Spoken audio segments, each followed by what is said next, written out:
बलोचिस्तान के इलाके मच का 26 साल कानकुन काशिफ बलोच अपनी मेहनत और जज्बे से सबको पीछे छोड़ते हुए लोगों के लिए मिसाल बन गया। गरीब घराने से ताल्लुक और इलाके की पसमानदगी भी काशिफ के अज़म को कम ना कर सकी और कोयले की कान में काम करने वाला काशिफ पहले अपने इलाके और फिर लेजर फुटबॉल लीग में खेलते हुए हीरे की तरह चमका और अब रवा माह पुर्तगाल में होने वाले सोका फुटबॉल वर्ल्ड कप में शिरकत करेगा। मैं बहुत खुश हूँ, मुझे मौका मिला है पाकिस्तान से बाहर जाने का और इंशाअल्लाह पाकिस्तान का नाम रोशन करूँगा। अल्हम्दुलिल्लाह हमारी प्रैक्टिस अच्छी चल रही है और हमारी कोच हमारी प्रैक्टिस अच्छी करवा रहे हैं। ट्रक ड्राइविंग करके बच्चों की परवरिश करने वाले काशिफ के वालिद ने बेटे की मदद और सोका फुटबॉल वर्ल्ड कप तक रसाई के ख्वाब को पूरा करने पर लेजर लीग और महमूद ट्रक वाला का शुक्रिया अदा किया। मैं बहुत खुश हूँ, मेरा बेटा फुटबॉल के लिए जा रहा बाहर मुल्क पाकिस्तान के लिए।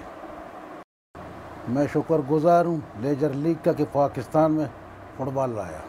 सोका वर्ल्ड कप 23 से 29 सितंबर तक पुर्तगाल में मुनक्किद होगा। इवेंट के लिए पाकिस्तान टीम और काशिफ बलोच की तैयारियां भरपूर अंदाज में जारी हैं।